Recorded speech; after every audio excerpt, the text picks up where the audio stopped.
Natangi ke? Kenapa ramai cakap ni tumbler, cawan, botol? Ni mainan lah, kita boleh masuk bateri kat bawah ni. Rupa tak faham lah korang yang komen tu. Ini apa nama benda tu?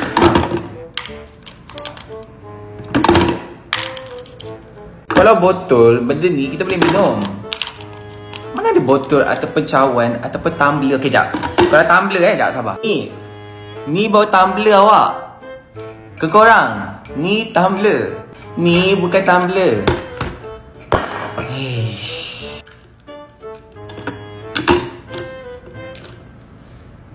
Apa lagi? Ni bukan. Tak faham lah ke korang ni.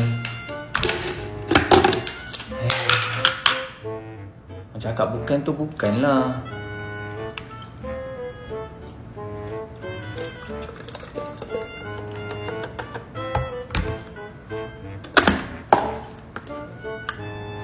Dah lah korang.